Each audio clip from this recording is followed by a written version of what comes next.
Good evening, ladies and gentlemen. I'd like to call this meeting of the West Dallas West Milwaukee School District to order. Amy, or Board Member Deal, would you lead us in the pledge? Sure. All right. I pledge allegiance to the flag of the United States of America and to the republic for which it stands, one nation, under God, indivisible, with liberty and justice for all. All right, and Sarah, would you call the roll, please? Ms. Lee, Here. Ms. Kaiser, Here. Mr. Verbos, Present. Mr. Lee, Here. Ms. Carr, Here. Mr. Keller, Here. Mr. Becker, Here. Ms. Deal, Here. President Burns. Present.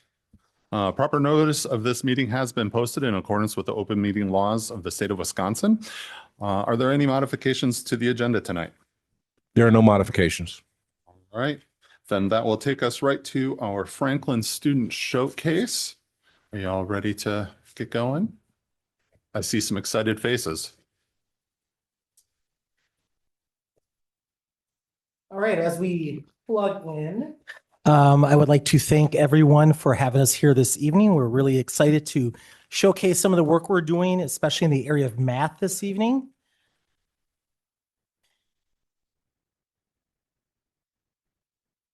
I have Grace Fauerbach, who is in her second year at Franklin. She was an intern over at Irving, and we saw the great things that she was doing over at Irving as an intern, and we brought her over to Franklin, and this is her second year. And she has brought along 4 of her students. So in just a couple minutes, I'll turn it over to Ms. Fauerbach. I'd also like to welcome our instructional coordinator, Ms. Corey Schaefer, here, as well as the rest of the Franklin families who are here. So up here, you see our Franklin theory of action. Whenever we have a staff meeting, we post this every single time and we go over it because it is very, very important work. And not that I want to read to you, but I just feel that it's so important that there's some things we have to go over. We always talk about if we implement high quality universal instruction in every single one of our classrooms, every single day, and we look at things such as teaching with intent, things such as learning intentions and success criteria, and we do that consistently, we're going to see some really, really positive results every day moving forward. And these 4 youngsters today are going to talk to you a lot about how they use success criteria in the area of math. And so we're really excited for them to share that. We also talk about if we define and clarify high quality instruction based on the teaching with intent framework, then we'll have that common language that we share with students and staff and families. We have those expectations around instruction and impactful instructional strategies. We want to make sure that we're doing this with fidelity. So one of the things that we do is our guiding coalition team. We meet every other week, and we have a framework, a walkthrough tool that we use. In our guiding coalition, we separate different classrooms. We go into the classrooms with our adult learning framework, and we give our teachers feedback on the different things that we're seeing around the ALF and with that teaching with intent framework. And what we're starting to see is our teachers are doing a much better job of going from emerging to accelerating. We're not quite at the West Way, and that's where we want to be, but we are definitely on the right track. And one thing we do is we share that data with our staff, and they can see how if we have that common language and we're doing this every day with fidelity, we're going to see our scores go up. If we use that ALF data to support educators and plan professional development, we'll be able to build capacity and provide necessary feedback. And that feedback is another very, very, very important piece that myself, Ms. Schaefer, and our guiding coalition are doing every single day, is providing teachers immediate feedback on what they are doing in the classrooms. Support and coaching to all teachers and staff.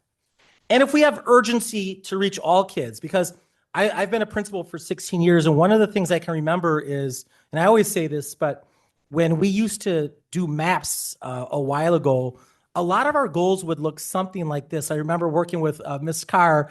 The goals would say something like 70% of our students will do this, or 75%. We felt really good about that. But that's not good enough because then we're leaving out 25 or 30% of students. So at Franklin, we always talk about we have to have that sense of urgency to reach all students because then teachers will be able to analyze data, try new things, and deliver high quality instruction. And then at the bottom there, that is that big piece. Then 100% of our students will make at least a year's worth of growth in reading and math as measured by FastBridge in a year's time. And that is really what we are striving for. And that's really what we're seeing as far as the work our students and staff are doing. So with that being said, I'm going to turn things over to Miss Fauerbach. Thank you.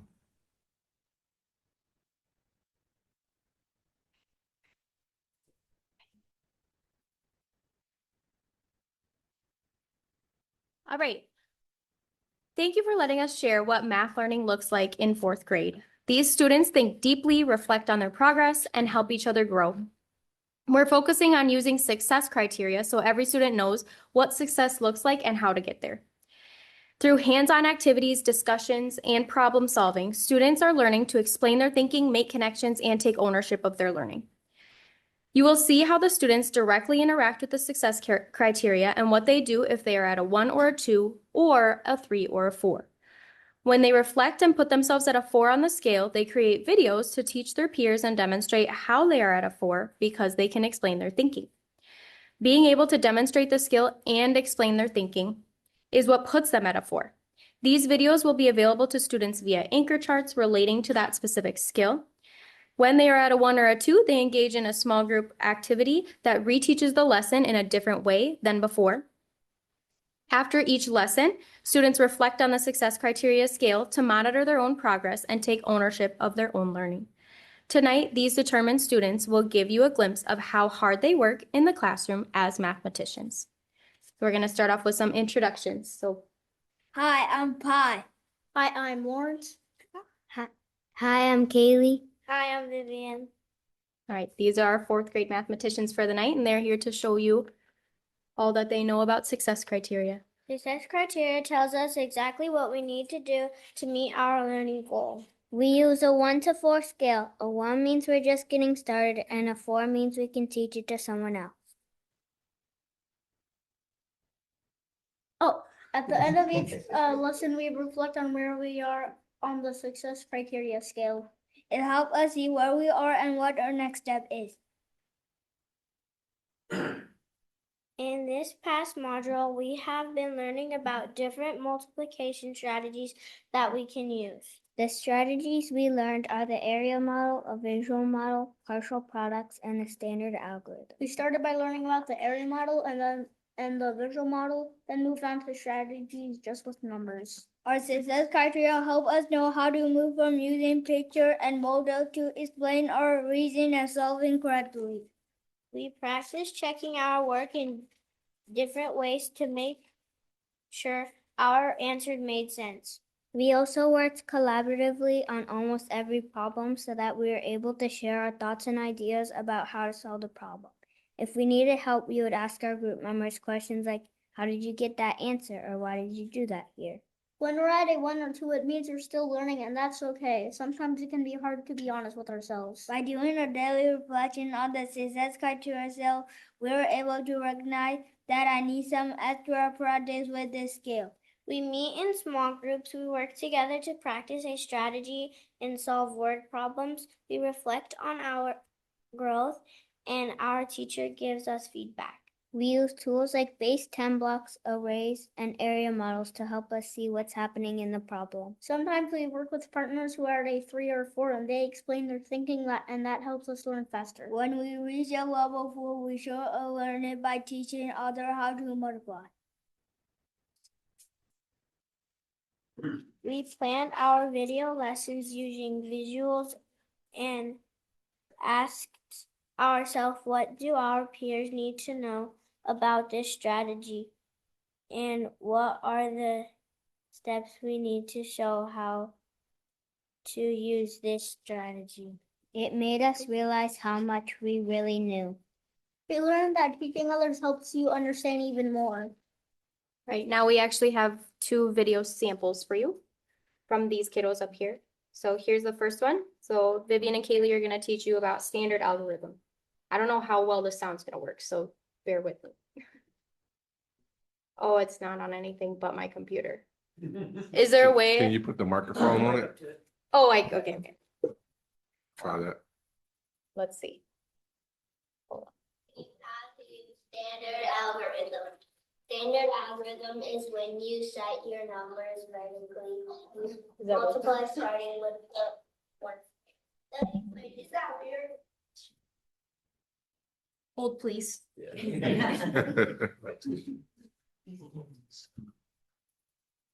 Oh, or is it the boardroom? Okay. Perfect. Okay, let's start over.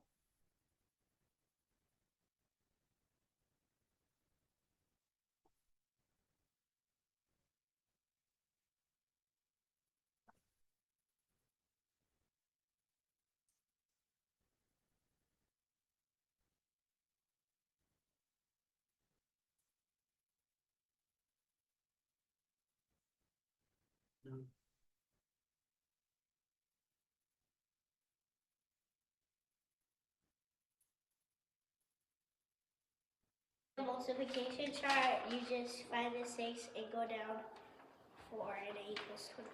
And then you put the 2 up here and put the 4 down here.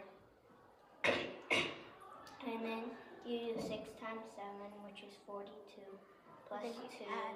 So you have to add the 2 instead of multiplying it. It was 44. So you put 44 down here.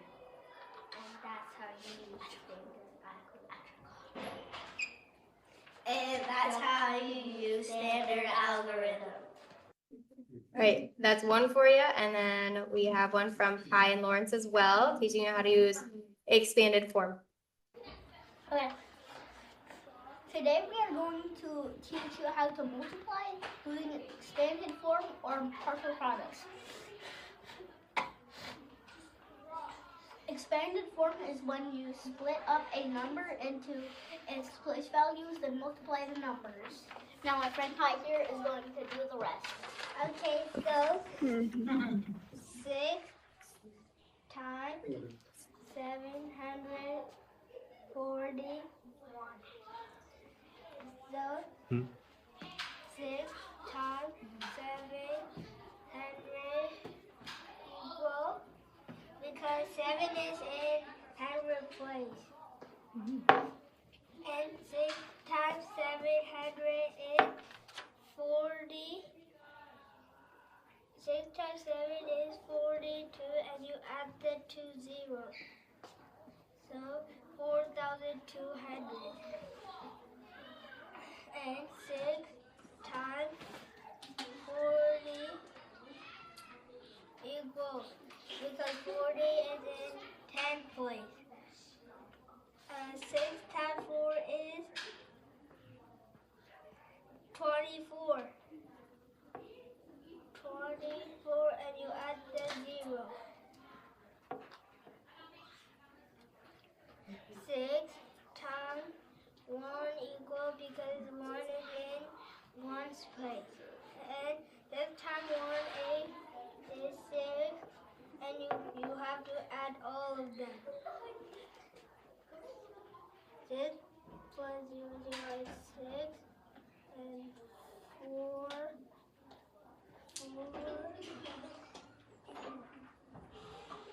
is 4,446.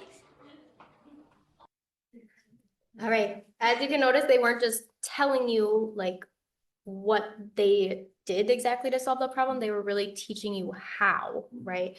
So those are available for kiddos on anchor charts. So as you can see for the picture in the middle, there's QR codes on there. So those are actually direct links to the kids' videos that they made. All right, my friends. So then we are on this one. So Kai's gonna start us off. Before, I just want to get the answer fast. Now I want to understand why the strategy works. I feel proud when I can explain my thinking and help someone else. We're not just learning math, we're learning how to learn. Thank you for supporting our learning at Franklin. We're proud to show that success is what we can do, explain, and even teach. All right, and the kids requested I do this. Yay. All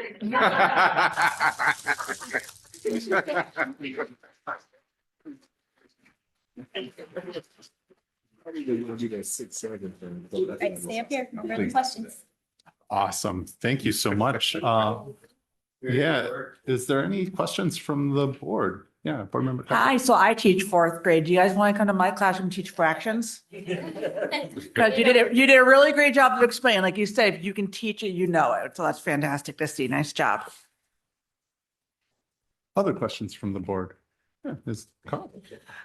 I think that, well, I have a question and then a comment. So any one of the four of you, when you learn the different strategies for solving, do you get to choose which one you use in real life, or do you have to learn all of them and then show you know all of them, or do you get to pick? Who wants to answer? So when we learn all the strategies, do you get to choose which one you use in real life? Or do you have to show that you know all of them? We get to choose. You get to choose. Okay, talk about it. We get to choose which strategy we use in real life. Okay. So you give them, you give them different methods and then they choose the one that fits them. Yeah, the goal is for them to learn a bunch of different ones. We do Yep. want them to be able to do all of them just in Mhm. case, because sometimes they don't know if that's the one that is really gonna click with them until they see all the steps and work it through. But then the goal is for them to be able to choose whichever one is the most efficient and kind of meshes with the way their brain works.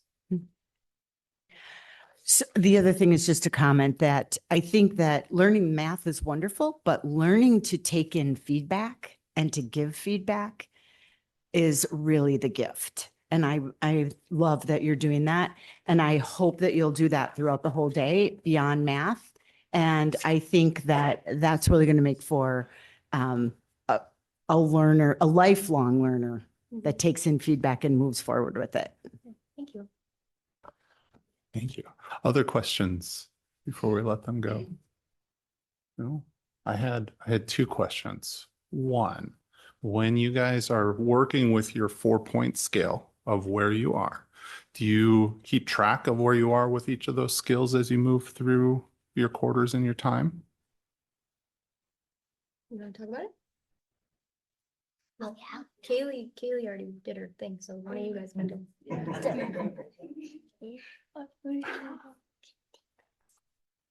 Okay.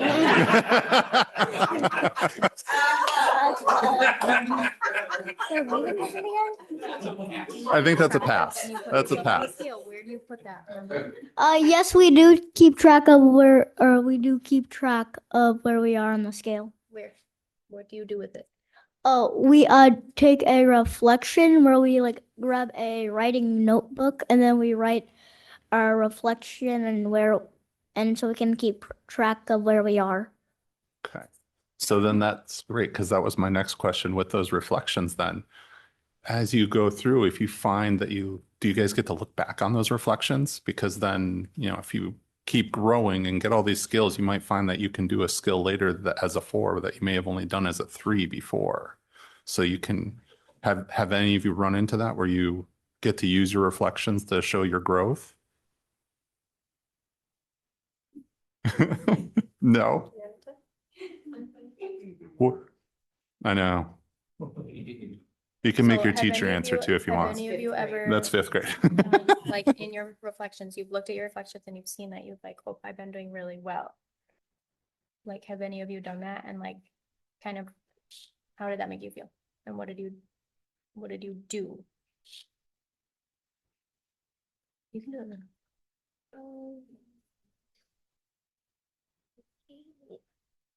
You can do it. Can I show an example of it? Like tell him. I would love an example. Yes. So yesterday in my in my math notebook, I put a 2 because the vision was like really hard. And then today I like learned a strategy that that helps me with like the vision. And I got to teach it to one of my classmates and at my table. And I put myself as a 4. Nice. Excellent. I think that's awesome. Those reflections are really powerful. And that's why I wanted to ask, because those are really cool. You guys, thank you so much for all your work and thank you for your presentation.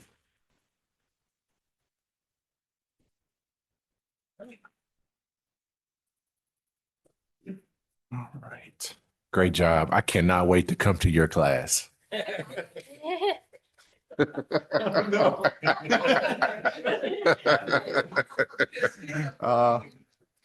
Thank you, guys. All right. And then with the conclusion of our Franklin showcase, that'll take us to our superintendent's report.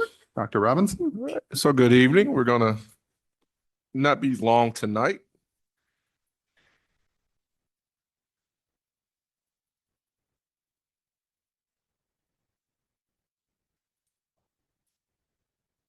With the short week, so we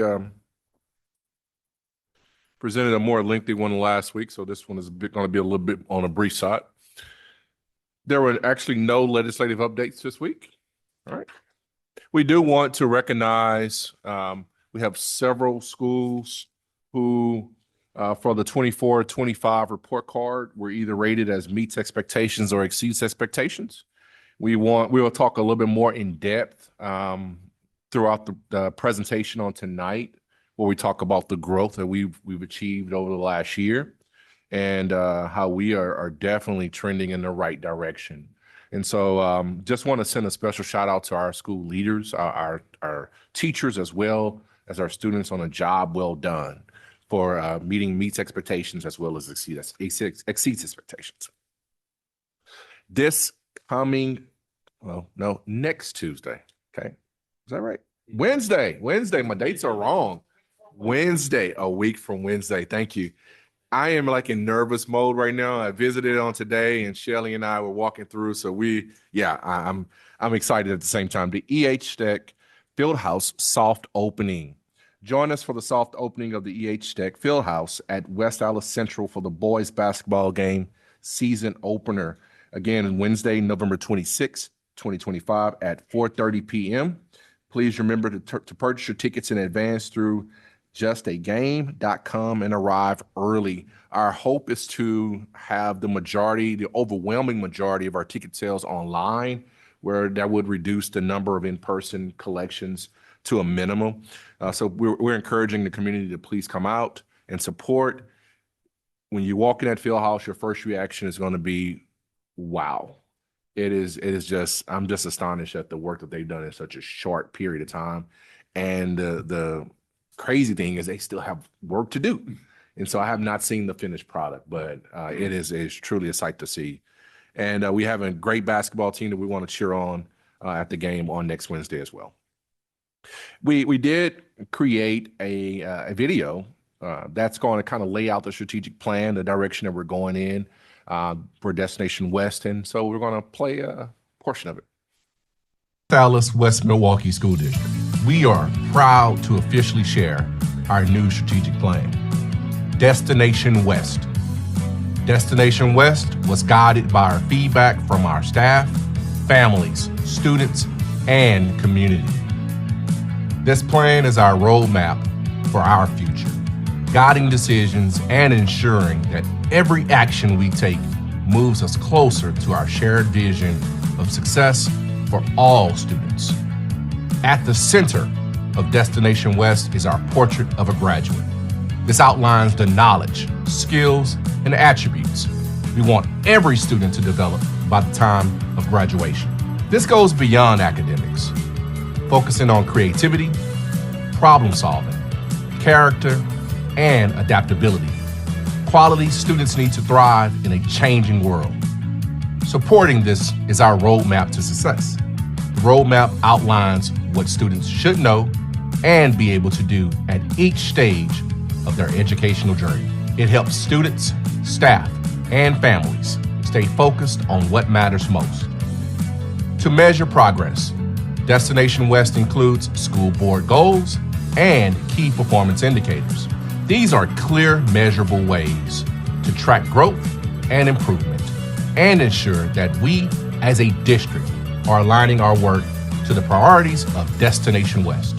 Destination West represents our collective commitment to students and the future of our community.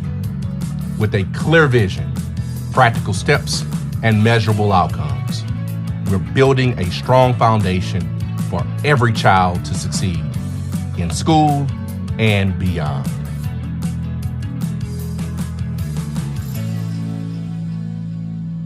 So again, we want to thank our community for their input and for the feedback.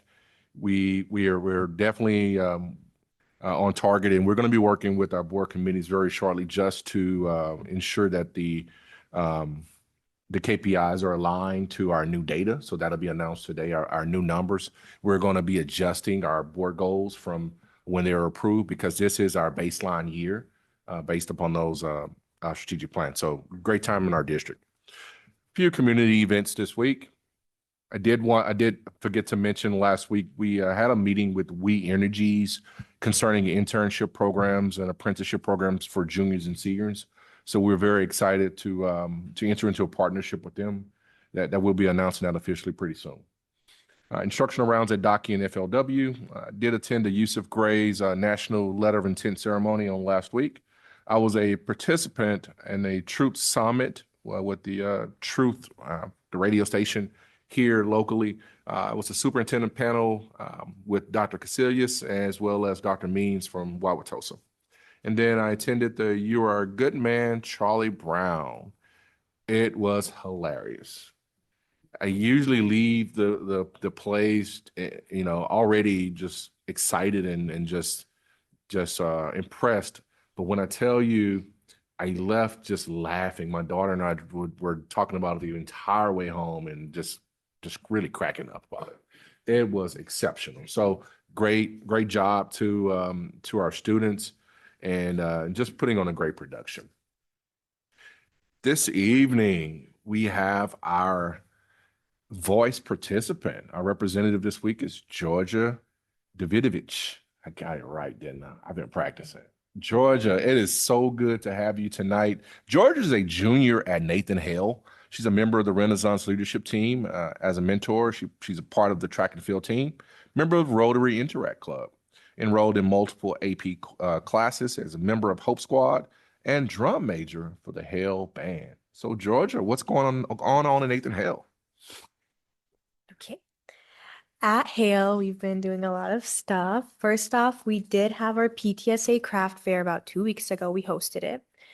The success of the craft fair is mostly due to the number of student volunteers we had. We had volunteers from Rotary, from NHS, and all the student councils. Students were able to help vendors set up, so they came very early in the morning to help vendors get stuff out of their cars and bring them over to their designated spots. Students also worked at the admissions table. They worked as guides, helping people answer questions, where to go. And students were able to stay after the craft fair to help tear down. So help the vendors bring all their stuff back to their cars and help make our hallways nice and clean again. Then among the Rotary and the Renaissance group, we are planning to make a peace garden somewhere around the school. We haven't chosen a spot yet. But in this peace garden, we want to make it a garden, flowers, maybe some kind of fruit or veggie. And we want to mostly make it an outdoor seating area for students. We do realize students are very cooped up all throughout the day, stuck inside school. So we wanted to make a nice place where they could relax, they could hang out, they could do work, anything they want really. We also, in advisory, have been working on goal setting sheets. We get a Google Doc where we write 2 different goals. I think one is a shorter goal and one is a long-term goal. And we write about steps we can do to achieve these goals. And we write about after a while. We write if we achieved the goal, and if not, what we can do to help us achieve the goal. And we are hosting a food drive this week. It is a very big food drive because what makes it special is many groups in the school are teaming up to make it a very big food drive. So Rotary is in the food drive, NHS, the Renaissance, and all the student councils.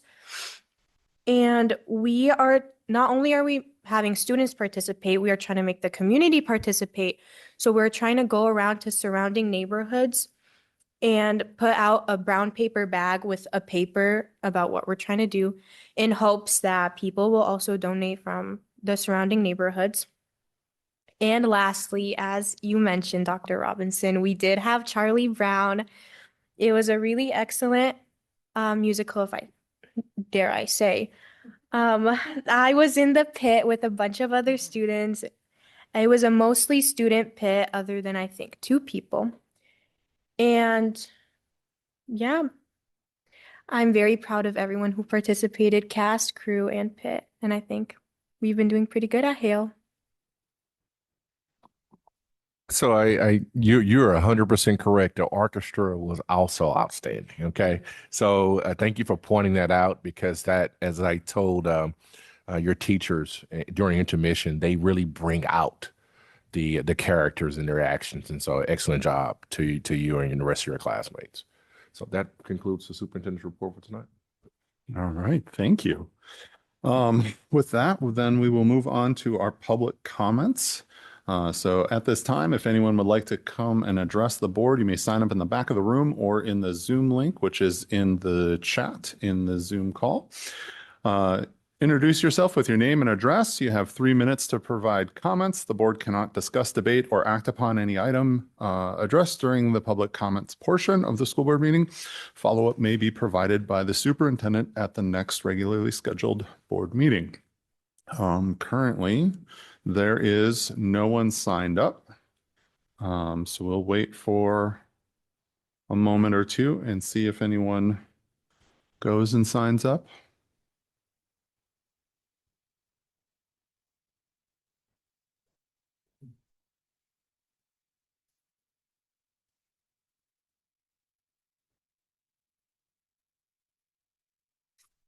All right, seeing no one, I will close public comments for this evening and we will move on to item 9, our board reports, starting with 9.1, which is the review of the board calendar. Pull that right up there. So tonight, November 17th, 2025, we have a regularly scheduled board meeting that will include a teaching and learning workshop on the state report card results. This is in lieu of our meeting that was scheduled for the 24th, but it has been noticed for the last 3 meetings that change has occurred. On December 8th, we have our next regularly scheduled board meeting. And then December 15th, we will also have a regularly scheduled board meeting. This one, again, is also shifting out of those holidays so that we are all available. And that one will include referendum updates, workshop number 4, to share some of our completed projects from phase 1 and some of the other information from that. So that is our calendar. With that, we'll move on to 9.2, the board committee reports, starting with communications and engagement. Board member Deal. Our committee actually met right before this meeting at 5 o'clock. So the committee reviewed our key performance indicators from the strategic plan. There are indicators that focus on increasing the district's Facebook and Instagram engagement, along with increasing the open rate for our monthly and weekly newsletters. The goals for these indicators have already been met or are close to being met 3 months into the new strategic plan. Committee members discussed modifying the indicators to better reflect the goals for engagement. These modifications include doubling our engagement on Facebook and Instagram and increasing the newsletter open rates from 60% to 70%. The committee also discussed and agreed to change the goal for the school perception survey question, which focuses on how likely it is for a parent to recommend the school district to a family member or friend. The goal will be to increase the recommendation score to 7.99. And that's my report. Great, thank you. Any questions from the board or suggestions, things they want to know about? All right. Thank you, Board Member Deal. We will now move on to 9.2.2, and that will be our Recreation and Community Service. Board Member Lee? Thank you, President Burns. We also met tonight at 5:30, and we reviewed all the work that's being done here at the rec center. We are at a basically considered a substantial completion. They're just finishing just some minor, just touch-ups and things like that. We have all of our fitness equipment being delivered on Thursday, and that will be all set up with a final inspection scheduled for the 21st. So for Friday, I believe that is. And then there is an open house scheduled for, I believe it's December 10th from 5:30 to 7.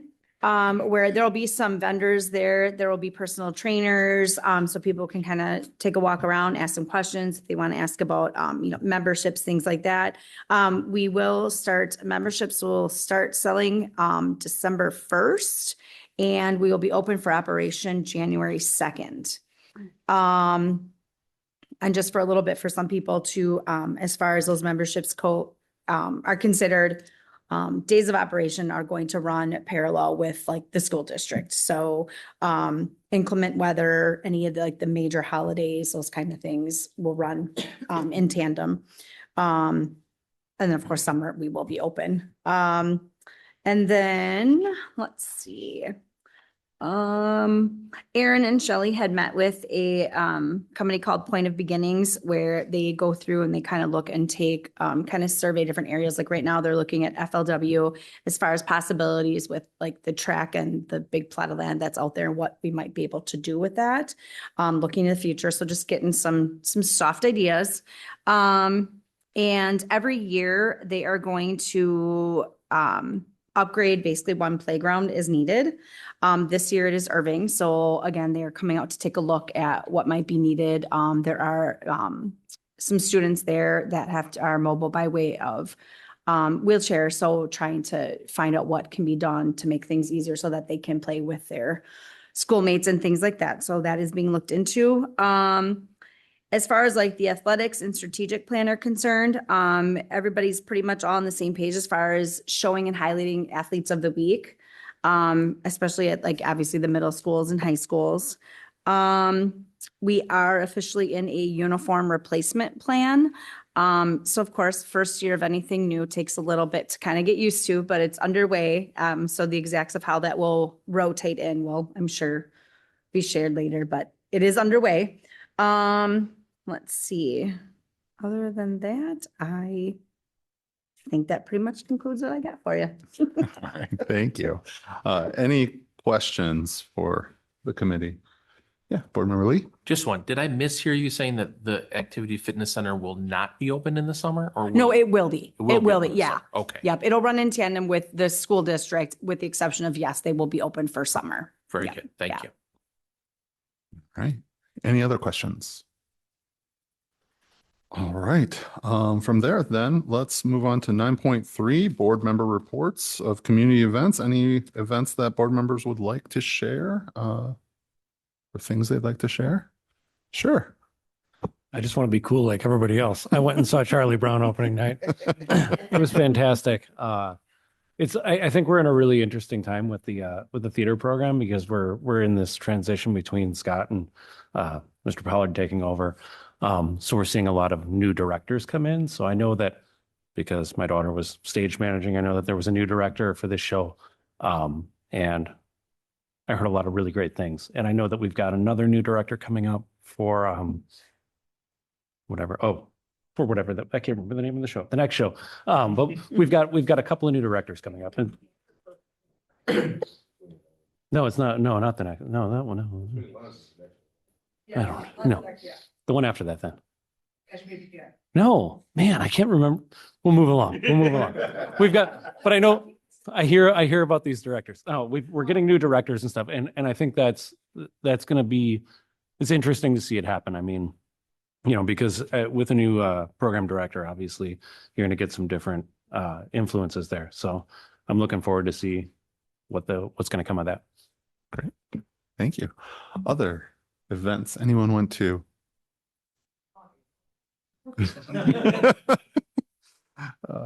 Yeah, Board Member Carr. I did go see Charlie Brown on Sunday. I went to the matinee, and of course, it was delightful. The pit was amazing. And I think what really brought it home for me was the sound effects.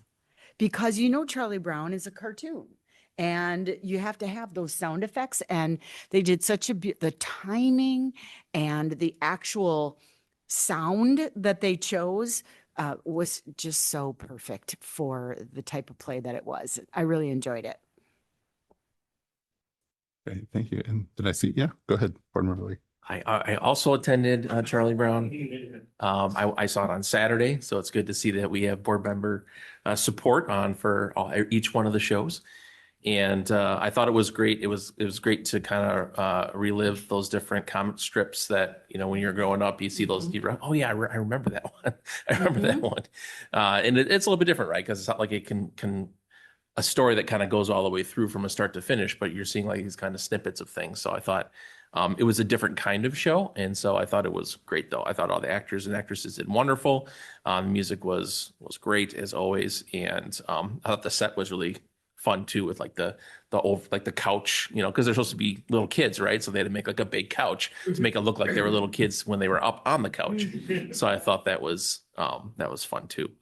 And I also attended the choir concert at FLW that was this last week that had the 6th, 7th, and 8th grade, and then the music class for I forget what the exact term they used for, but the special education students that started out the concert. So I thought it was great to see everyone, and that they thanked them for allowing them to be part of the concert. But I think that's just a great example of how these opportunities provided to students in our district. So not only are they doing music in school, but they're also able to showcase what they're doing in school for their families and friends, just like everyone else. So I think that's fantastic. So those are the things that I did this last week. Thank you. Any others? Sure. Board Member Becker. You guys aren't going to believe this, but I saw Charlie Brown this weekend. I echo Mr. Lee's sentiment that reading those comics growing up and seeing them, I've never seen a live production of it before, so that was really good to see. The pitch shows I've mentioned more than once are my favorites, so that was fantastic.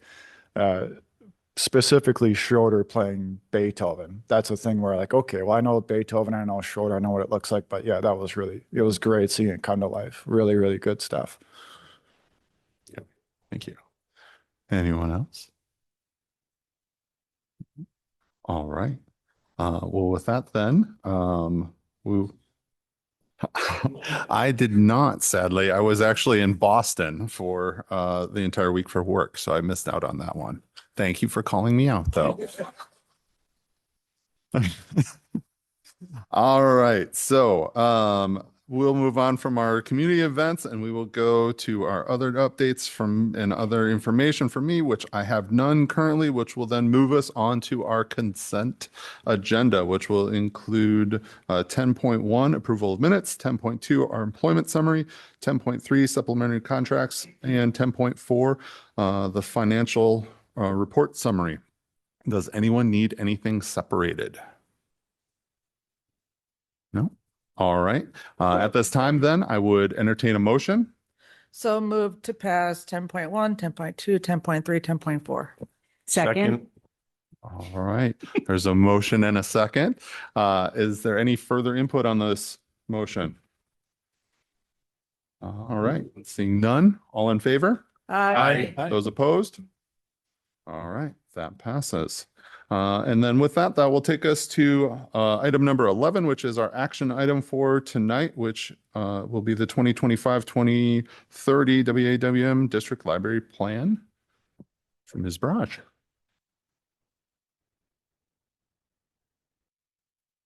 Right. Good evening, everyone. Thank you for having me back, as well as Mr. Brendan Kelly. We are here to, again, ask for your approval tonight of the 2025-2030 library plan. Just as a review, this plan gives us areas of focus as a team in collaboration with our library media specialists and our innovation coaches. It also helps guide our purchasing for our libraries across our district. And so tonight we are here to ask for your approval of this plan. So do we have any discussion items or any other pieces of questions that you'd like to ask before we move forward? Yeah, Board Member Lee? Just one thing, has anything changed from when you guys presented versus now? There have been no updates to the plan. Okay. Any other questions, concerns, feedback? All right, well, seeing none at this time, then I would entertain a motion. Move to approve 11.1, the 2025-2030 WAWM District Library Plan. Second. All right, we have a motion and a second. Is there any further input on that motion? Seeing none, all those in favor? Aye. Those opposed? That passes. Thank you very much. Thank you very much. Thanks for being here.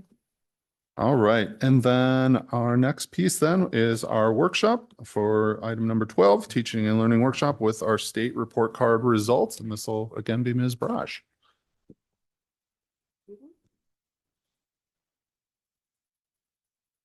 All right, I'm just going to get my screen set up briefly.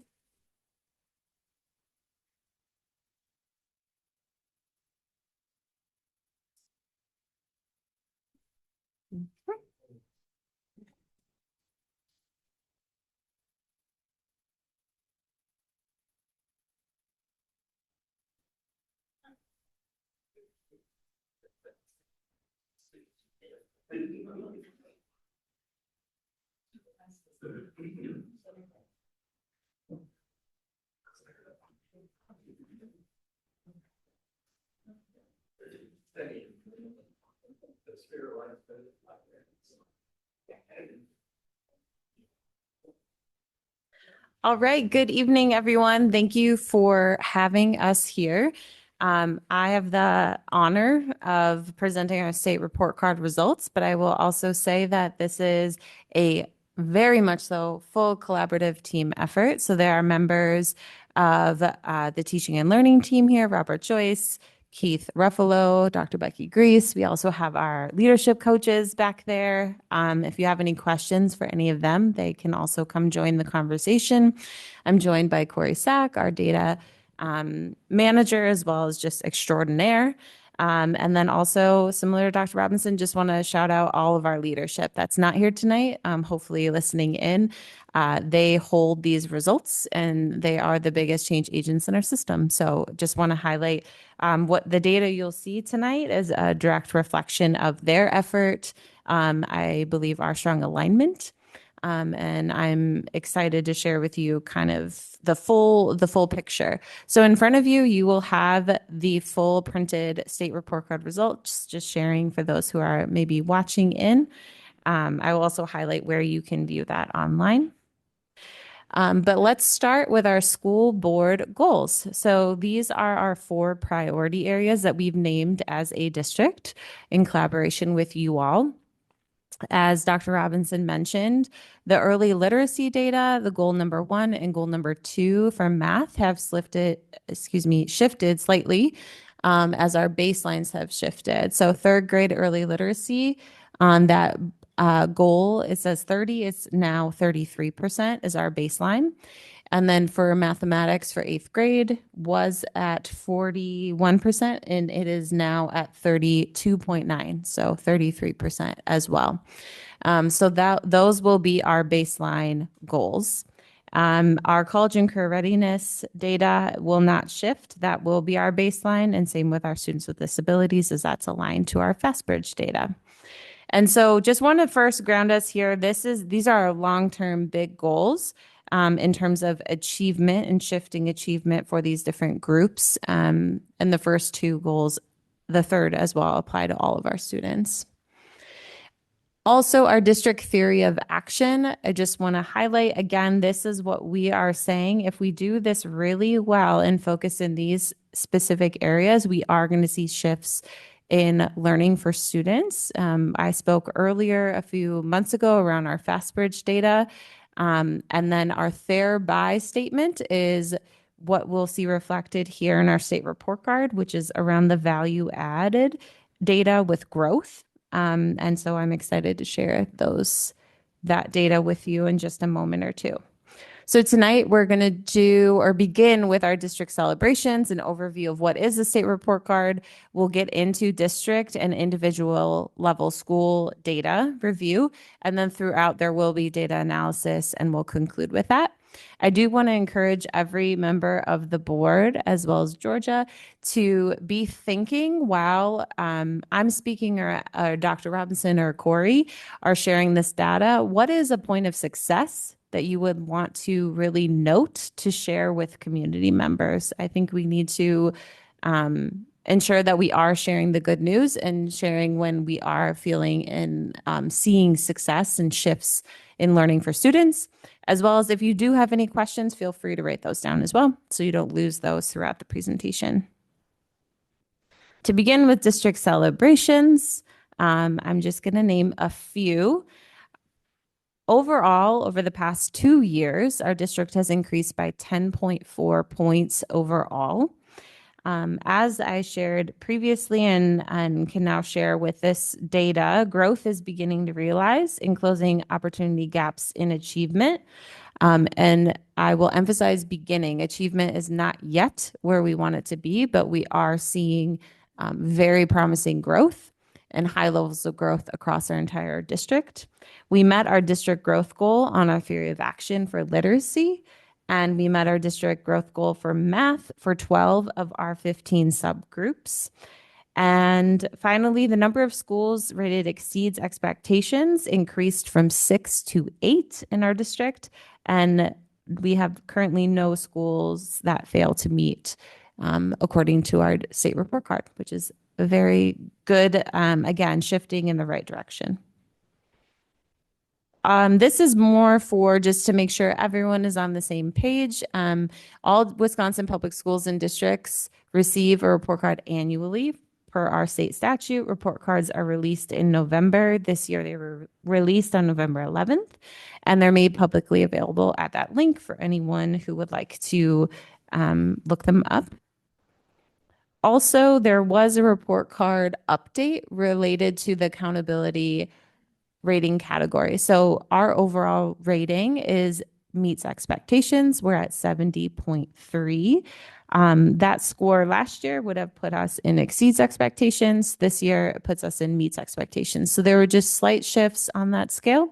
So something just to note as a difference for our schools as well. In terms of scoring changes, something you'll note on this report card is there are 2 years of achievement and growth data. That's because in 23-24, that's when we saw a new calibration around the scores. So that was our baseline data. So we have 2 years of data. In the future, this will become 3 years of data. That's what we're used to seeing is 3. The most recent year is weighted the heaviest. So that's also just something to note. Last year, there was a scale adjustment given the new exam. This year, there is no scale adjustment. So what you're seeing, as I mentioned, is hard work, grit from our full leadership team.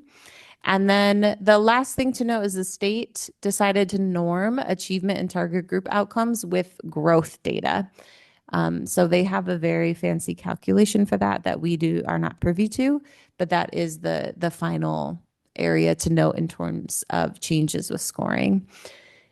The test participation, if your test participation as a district or as an individual school is below 95%, they now highlight that on the front page. You will not see that on our report card. And then new statutorily required rating. We do share the 3rd grade reading proficiency level that's now reported as a separate category on the report card. And there's also certain state and local law violations reported for our high schools. Again, these are our report cards, all the different areas that are included, and we're going to go into each one of them this evening. In terms of scoring, the final thing I want to highlight before we get into our district level data is that the priority areas are weighted based on data availability and the percentage of students in our system that we serve that are economically disadvantaged. And so with our percentage of students sitting at 67.7% of students who are economically disadvantaged, we essentially max out in growth. So 45% of our district report card is weighted around growth with 5% around achievement, 25% with target group outcomes, and 25% with on track. Yeah, I don't think anything else to highlight there. So let's get into our report card. I am showing you both report cards. So the one from last year as well as the one from this current year on the right. Just want folks to take a moment to kind of orient to the beginning of the report card, this first overview page, and just see some of the differences. You'll notice the priority area weighting that I just talked about is the same across both report cards, but you'll see that in the priority areas, there are increases in terms of achievement, growth, target group outcomes, and on track to graduation. And we're going to speak more deeply about each of those. So a few key takeaways. Again, from last year to this year, we saw a 6.1 points increase on our overall report card. We are, as I mentioned, 0.7 points from exceeds expectation as a district, as well as our students with disabilities, our students who are economically disadvantaged, and our English learners or multilingual learners have all increased from last year to this year by 1 to 3% across those different groups. In terms of achievement measures are English language arts and mathematics performance levels for students in grades 3rd through 11. And these are students who took statewide assessments. And just important to note, they were enrolled with us for the full academic year. So they're not included in this data if they haven't been part of our system at least for a year. The score is based on student performance across those 4 levels, so developing, approaching, meeting, and advanced. And as I mentioned, the report cards include 2 years of data. So as we look here, we're zooming in now on the performance levels under the achievement category. You'll see that there was a 2.1% increase in those in English language arts of meeting or advanced across all students who took the assessment, the state assessment in 3rd through 11th grade, and then a 0.8% in math. When we look at the different subgroups under English language arts and math, you'll notice, and I'm very proud of this, that each subgroup increased in achievement with the exception of one subgroup, and that was a 0.7% difference. So that's exciting to see that we're also, while we have work to do in terms of disparities across subgroups, we are seeing an increase in achievement, which we've noted and we've talked about for a long time. We're emphasizing growth and, as we've said, aggressive growth, so growing more than a year within their time with us so that we can close opportunity gaps for students. And here you'll see individual school level data. So I won't speak to every single school, but this includes the school name on the far left column. It includes data in terms of achievement, again, for English language arts and math. And it shows last year's data of those students who are meeting in advanced in comparison to this year's data of students meeting in advanced, as well as the percentage point change. An interesting point to note where we did see decreases in achievement of students meeting or advanced. It was a decrease of, for most schools, less than 1% to maybe 2%. And so when you think about that across, for our elementaries, we're talking 3rd, 4th, and 5th grade, that could be a few students. Again, we want to see increases across the board in achievement for every single school.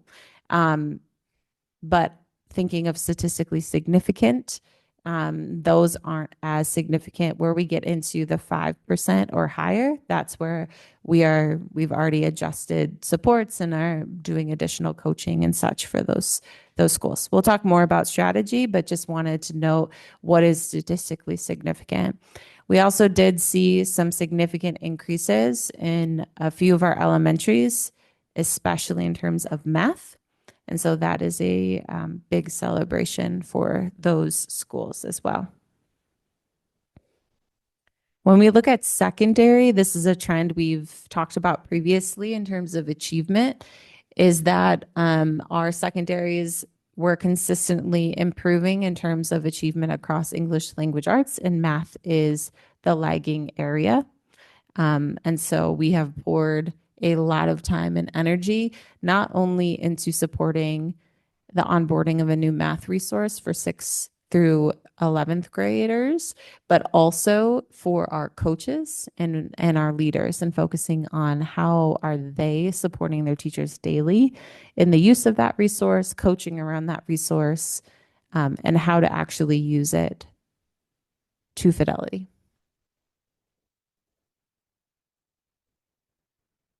So the next section on the report card is growth. You'll see, again, just want to show our report card from last year in comparison to this year. We did increase in this area. Also very, very excited to say that we grew 82.9, let's just round up to 83% more than other districts in the state of Wisconsin. That is incredible to say that across our entire district. Typically, you will see higher levels of growth with our elementary schools. Here, we are seeing really consistent high levels of growth across K-12, which is also really exciting because we know that students, those when they do have learning gaps or need more support, that's critical as they get into their older grades as well, the higher levels. Alyssa, can you explain the line that's in the middle of that page, those pages? Yes, I would love to. So the line is 3.0, which essentially represents 1 year's growth. And when you see these different student groups, right, at the very top, you see all students, and then you see the different student groups. And that's where I was saying we met our goal for every single student group to be above that line, that 3.0 line, which means they're growing more than a year in terms of literacy in comparison to their peers. And so with math, again, we saw 12 out of the 15 subgroups, and our overall was at the 3.0 line. And so next year, we'd like to see that shift even further, essentially to the right. We're aiming for now 3.5 or higher in literacy, and we need to get our math there as well.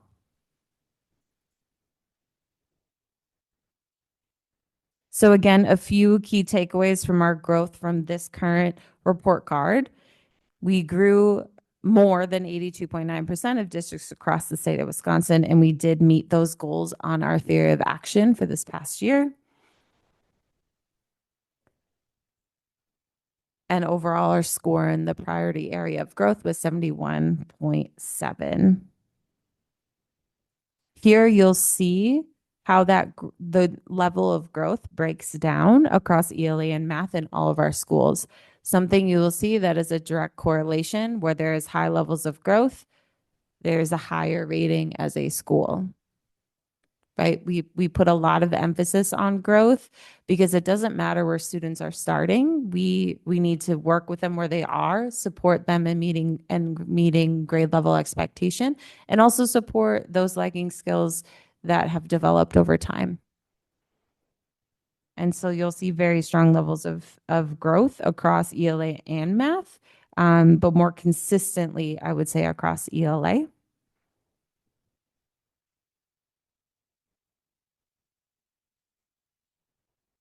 And so this is part of the data analysis. I just want to highlight whenever you see our focus areas, these are areas that we have talked a lot about over the past year.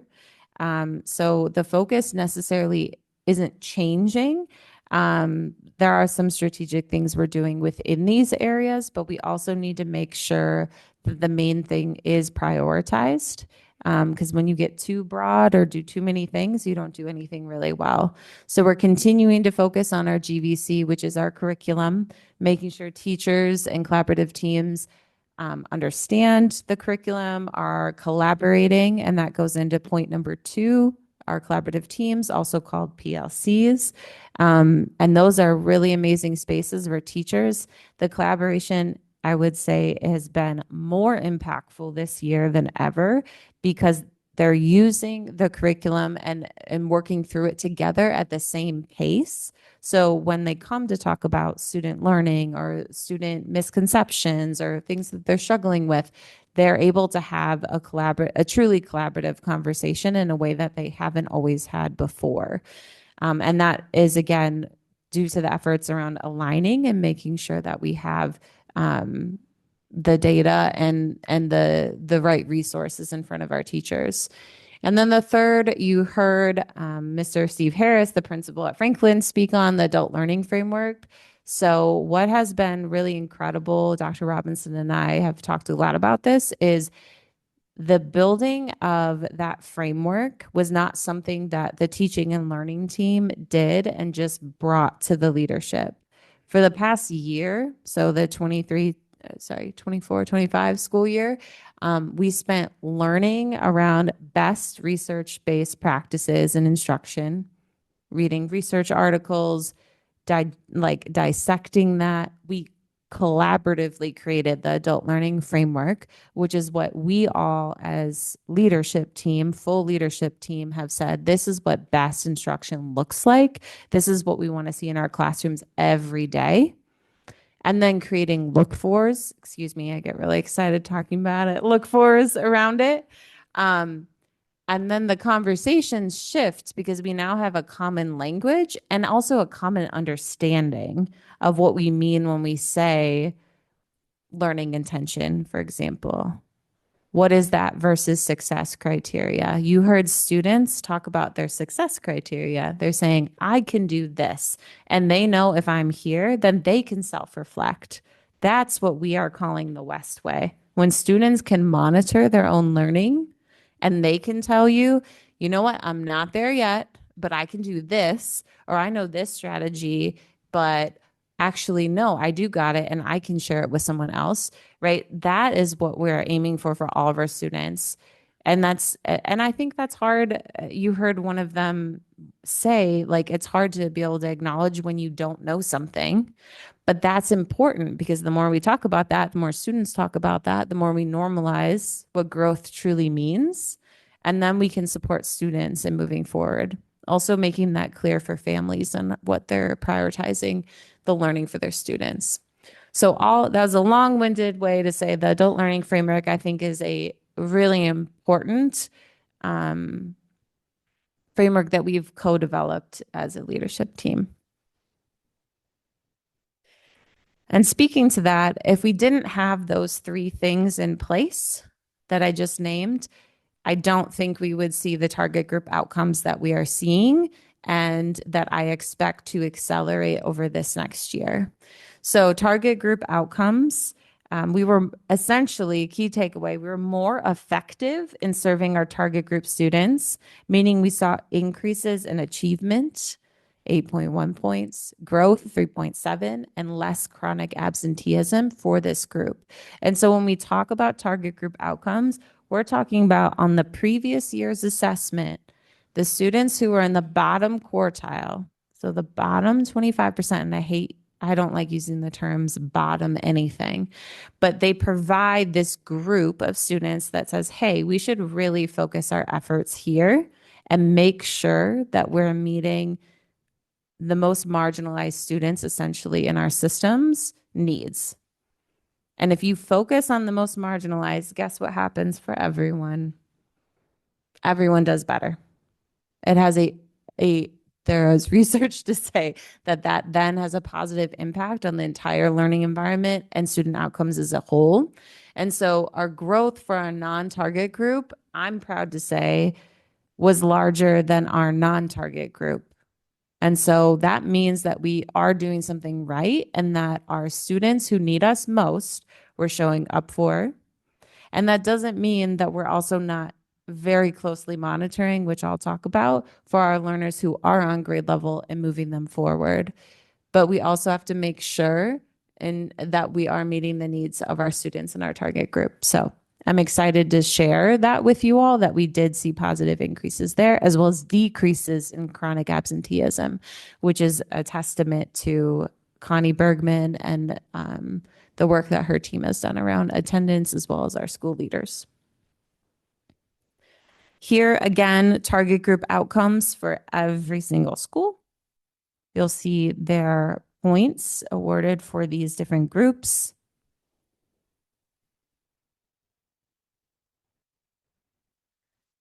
And once again, in terms of focus areas, none of this should sound unfamiliar, but this is really a lot of the work that we're doing right now with our leadership team and our schools, which is focusing on our EMLSS system, which means really being strategic, having clear guides and guidance for our schools around how to use data to determine who needs additional layers of support, and making sure that students who do need that support, we're also progress monitoring. So point number 4. So when they don't need that anymore, then we release that support.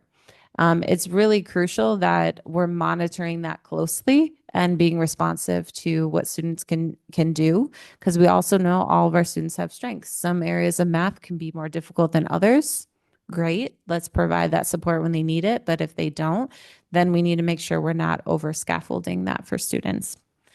Also, that encompassed in number 1 is making sure we have high quality supplemental resources and providing training on those resources, which is areas that we've been working on this year.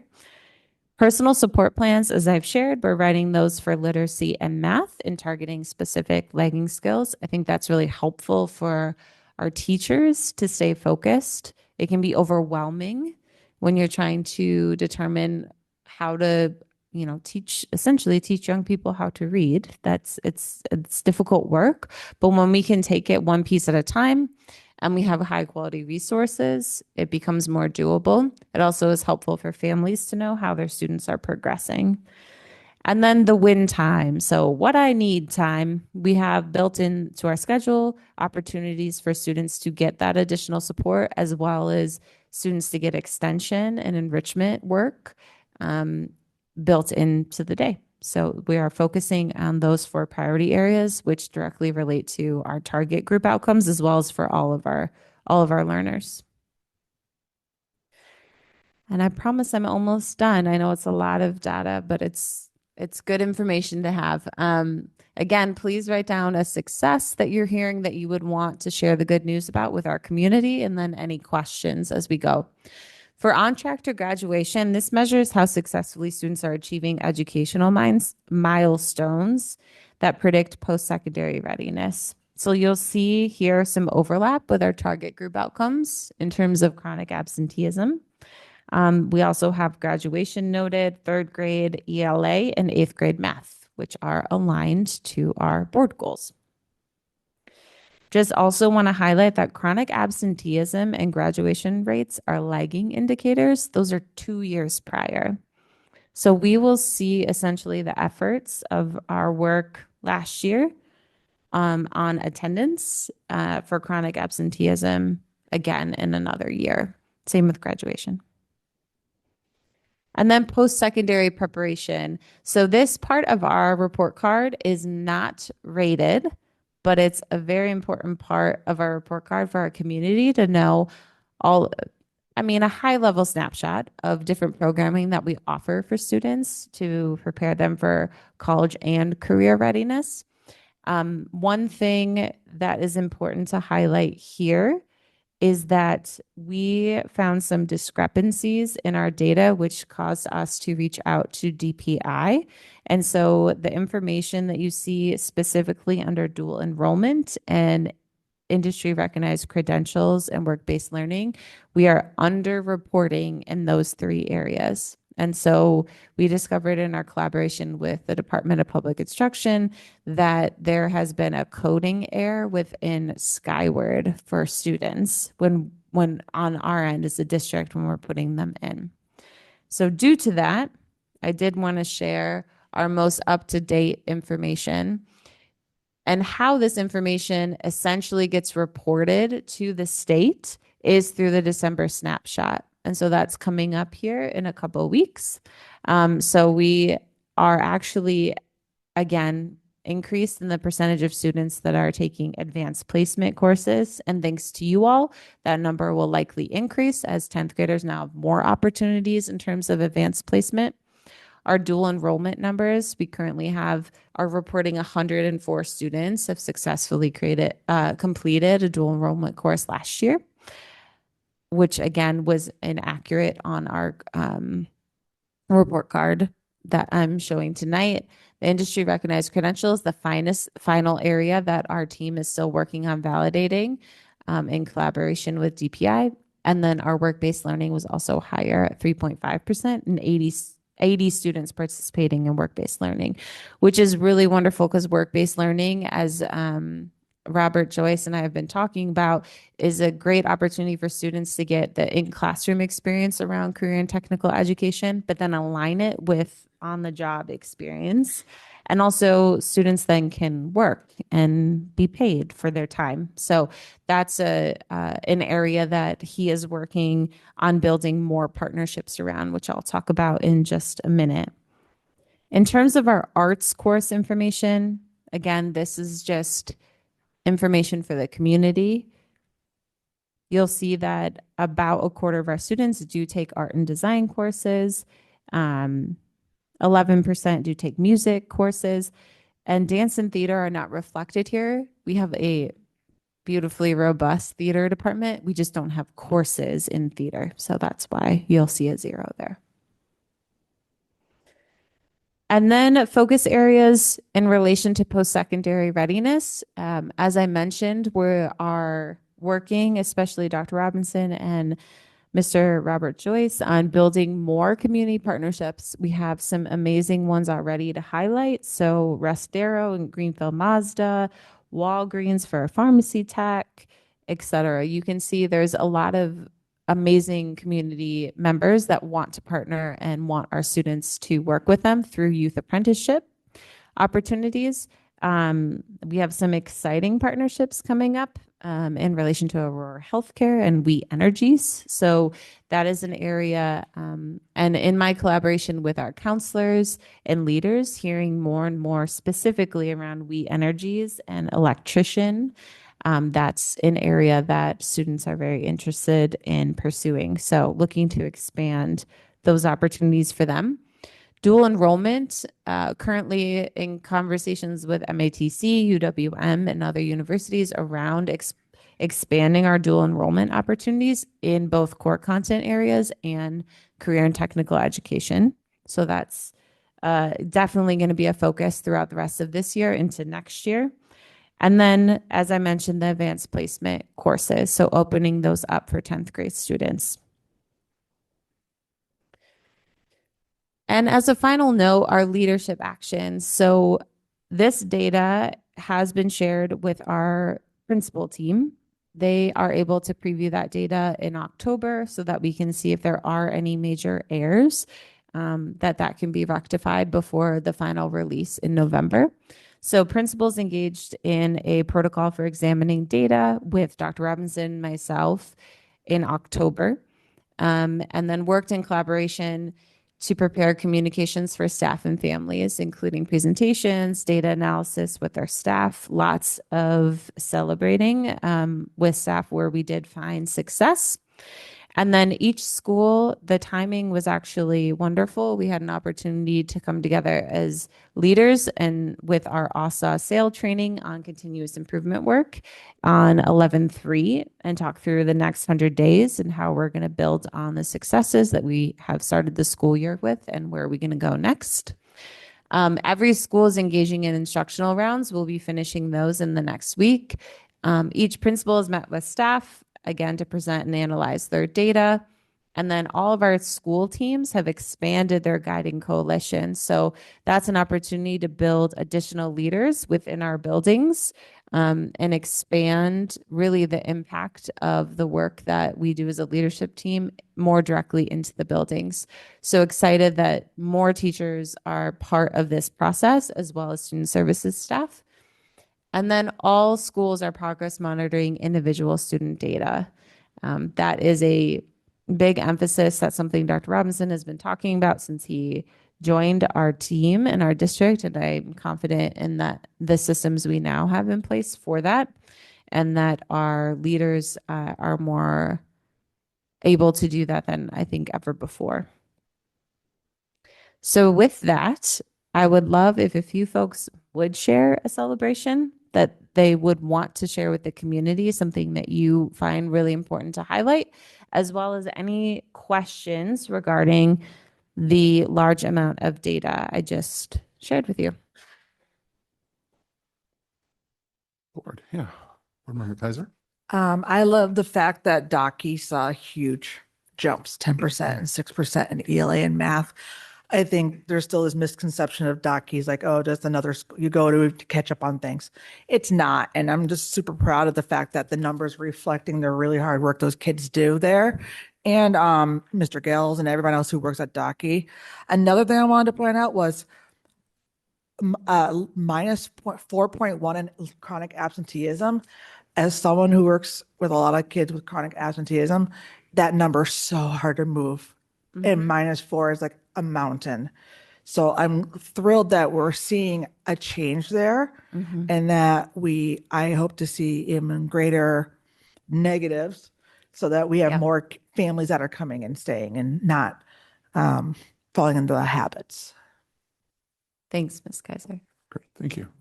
Others, comments? Sure. One of the things that jumped out to me was the improvement at Pershing. Now they started off in a not great place compared to last year, right? But they've gotten themselves to a level now that they're comparable to some of the other schools in our district. So I'm really excited to see how that continues to play out as it moves forward. Just really impressive that year-over-year growth there. Yes, thank you.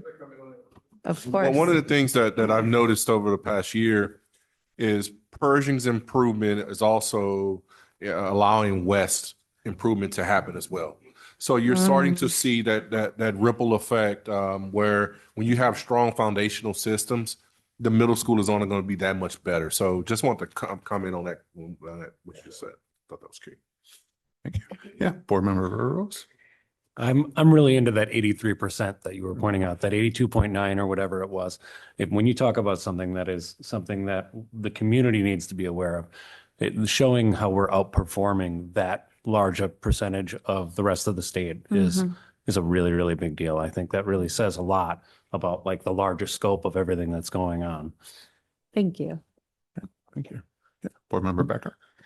I'd piggyback off of that one as well. And even more so, just to expand on it, we're going to hear a lot about how the standards have changed, DPI's report card measurement has changed. So this seems like the best way to not to talk around that point, but to counteract it. Because if we're looking at 56.8% last year, up to 82.9% this year, it's the same measurement, it's the same barometer, and we are clearly making movement versus the field. That's the same kind of thing, like as a baseball nerd, like if you look historically, Dr. Robinson, you can appreciate this.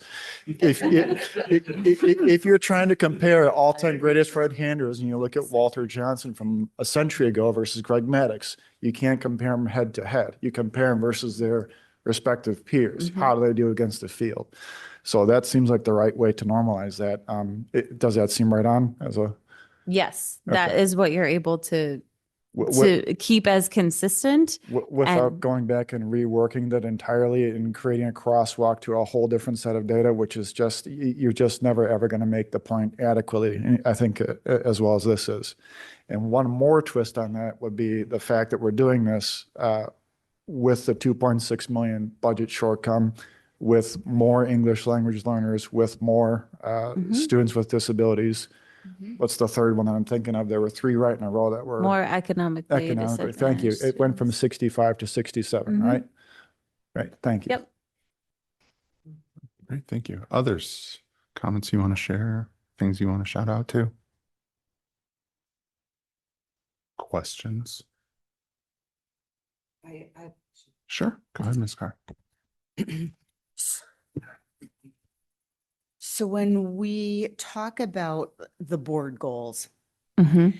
and we have some new baseline data, and we change that baseline data, and then we decide 5 years from now we want it to be at this. How do we determine that increase? How did you determine, oh, we wanted to go up, from 42 to 55, or how do you make that decision? Yeah, so I think it's just it's a sort of a reflection of using SMART and what's reasonable, what's attainable, and the strategies that we have within it, and also looking at what the state average is. Mhm. And if we're going to set something that exceeds the state average, or we're going to set something that really closes the gap. So all of those things come to mind when you're setting a goal. You want to make sure that it's that it's definitely something that shows growth and shows that you are achieving at higher levels, but you also want to make sure that it's reasonable and attainable at the same time. So those, to be honest with you, those are the things that we have to kind of target with our play with when we were discussing our goals. Okay.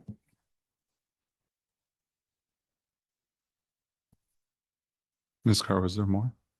No. Okay. I do a shout out to achievement, because I growth is love, wonderful, and we Mhm. are always great in growth. It's where we shine, but to shine in achievement is really what it's all about. And I know that all of those other pieces play a part in creating us shining in achievement as well. But when it's all said and done, when our achievement score goes up, Mhm. that's when I'm happy. That's Agreed. what really makes me feel really good about And that learning. really is that is why it is. I completely agree. Our board goals, that is the shining star. We want to guarantee for our families that their students are going to be able to show proficiency in these different areas so they can be successful beyond their time with us. And that is critically important, especially across literacy and math. So could not agree more. Other questions? Alyssa, I know you work with Georgia on some questions. Did you have anything that you want to talk about with this topic? You sure? Okay. All right. I just want to make sure. As a student that goes to Hale, my eyes were always drawn whenever we looked at the charts of the schools. I was always drawn to looking at Hale. I can't help but being proud of my school, seeing us grow in almost everything. Like, go Huskies. But I do think it's important to shout out everyone putting in the hard work. Not only are people at the district putting in a lot of work, but I can see at my school, like all the administrators, all the teachers, like putting in so much work trying to better us in like everything. And I think that's super important to think about.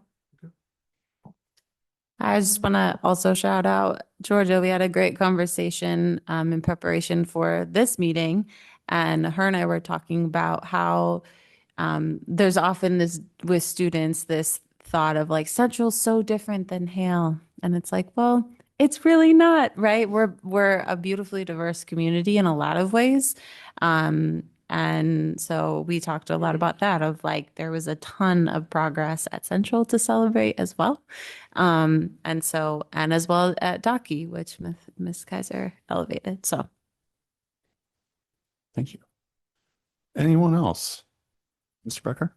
One more question while we're talking about some of those real high spots. I guess I'd wonder if you're seeing a 17%, or I think I saw like a 12% increase in some couple of those elementary schools. Is there a plan? Does it make sense to look at best practices and implementation and how we can build on that and carry that success in other buildings?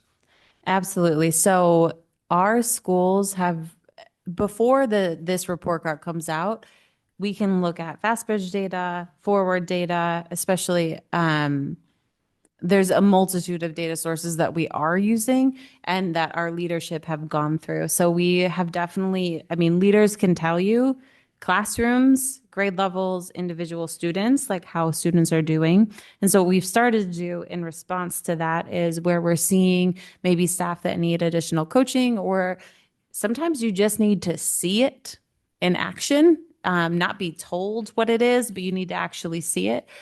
Doing walks with our leadership coaches or with their instructional coordinators, their school-based coaches, to see each other's classrooms. Also, a strategy that we're employing right now in this 100-day plan is all schools are engaging in collaborative walks throughout their buildings, because our teachers also say we don't get to see really each other teach, right? And then staying really focused with that. We're not looking at everything.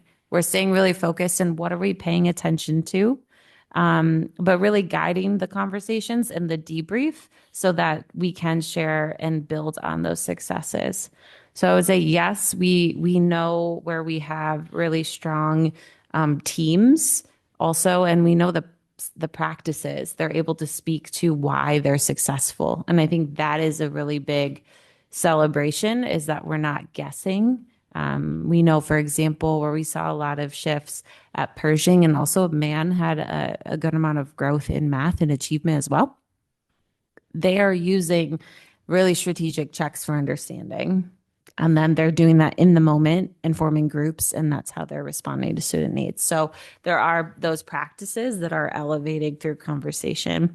Instructional rounds is another way to kind of elevate that in buildings. But honestly, by the time we get there, principals already, they know their staff, right? But then they're able to talk with one another because other principals join other schools' instructional rounds. So they're able to also get out of their own building and see that. So let me tell you from the superintendent's lens what several principals and I discussed, where we saw some slight dips at some schools and did not see the increases that we want. We had some very interesting meetings where I had them basically to do a deep dive into their data, and that deep dive included looking at comparisons, looking at groups, looking at areas where they may not have grown as much as they wanted to. We talked about specific grade levels in elementary school, where we may have seen the slide that caused some of their data to slide a little bit. And it's just really a deeper dive, and really trying to get a good idea if they understand why they score the way they score. Because if they don't understand how they got there, then we're never going to get to where we want to get. So we really have to do really do sort of like an autopsy of sorts, along with the leadership coaches and I at the elementary and secondary level. We had these types of meetings with several principals and just really trying to level set a bit and to now understand where are we going with this.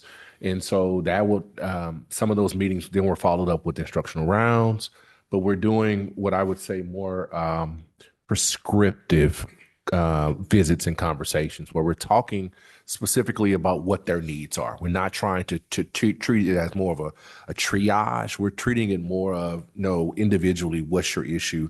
What are your school's issues? What are you dealing with grade levels? And really, really being prescriptive about the supports we give schools. I can't help but I appreciate the explanations and the conversation on it. Something I can't help but think of is the parallels between what we're talking about right now and what our fourth graders just showed us. Do you know where you are? Do you know what you're doing? Do you know why you're doing it? It seems like a really good way to model that for those students too. And just to acknowledge, we're learning how to be better teachers too, just like you're learning how to be better students. And if I could, Mr. Becker, I think what you're saying is what I'm seeing every day. When we go, like right now, we're finishing up our secondary instructional rounds.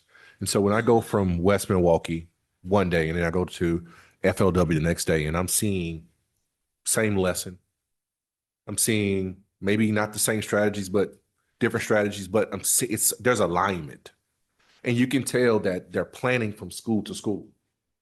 You can tell that these teachers have been planning with these teachers, or these instructional coordinators have been planning with these instructional coordinators. So you're seeing high impactful, high yielding strategies that are being used across the board.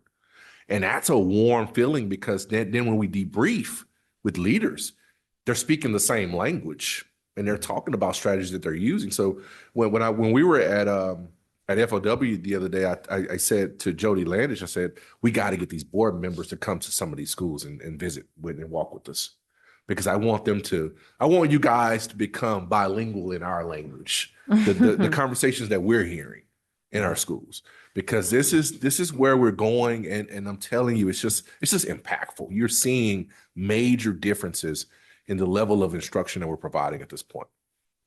Great. I'll do what I can to free up my schedule. Okay. Sounds good.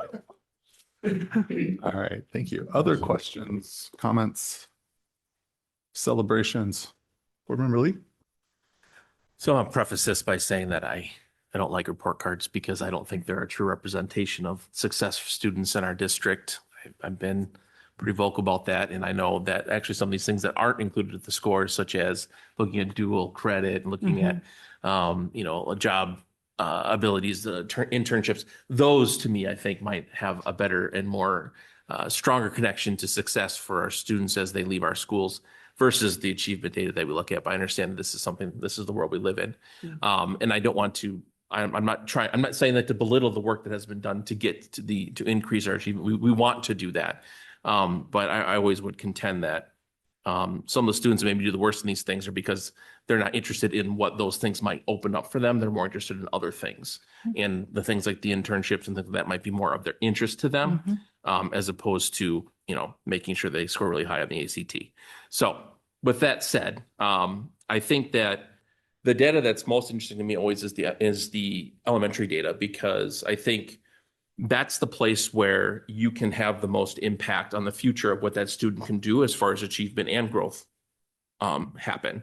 And so those are the scores that I focus on the most. And I would agree with the evaluation that, things that are probably under 5% as far as a plus or minus I consider that noise. It's differences in the actual students in those grades that are being tested that you're seeing those fluctuations in. And when you're talking about some of our smaller schools, a couple students can make a big percent change when those students move on to intermediate school or move from second grade into third grade. So then they're now being tested or included in this group of students that we're actually seeing our scores here today. Do we look at testing prior to third grade? So like as a means to look at saying, well, what's coming next year, right? So you're going to see fifth graders move into sixth grade. You're going to see second graders move into third grade, right? Now those scores are going to be included in these things. So you can look at testing data that's and I don't know, I don't remember right now what testing we have for our younger, below third grade. But as a means to look at what is their ELA, how are they doing in math? What are those skills looking like? And that can kind of give you a snapshot to look at, well, what that school, presuming the students are moving and staying in that school, what their score might look like next year. What are the sorts of things that they might be seeing? Because the second grade is doing, they're here, they're at this level for their testing for math and for English. So I don't know if we do any of that evaluation at all, look at that and try to, what's that? That's FastBridge.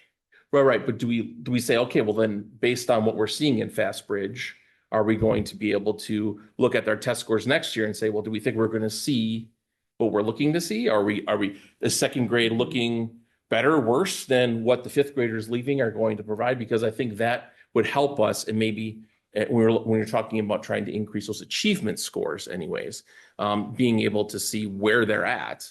But I think that is where the most bang for your buck is, I guess you will, when you're talking about this report card. Because if you get them in first grade, you probably got them in fifth grade, you probably got them in seventh grade, you probably got them when they're a sophomore. So I think that is the biggest thing, because if you don't have them there, well, now we have the time, we have the runway to try to catch them up. But by 10th grade, it's hard. That if they're not there at 10th grade, that's a tough one. Even I would say at 7th grade, that's a tough one to try and catch them up. So do we do any of that? And is that sort of thing discussed at schools? Like, hey, we can see this is where you're at now, but these students are going to be leaving, and these students are going to be included in this score for next year. So what do you think those expectations look like? And are there things that we can do to try and boost that, if you will, before that score is included in what will be the the report card for that school next year.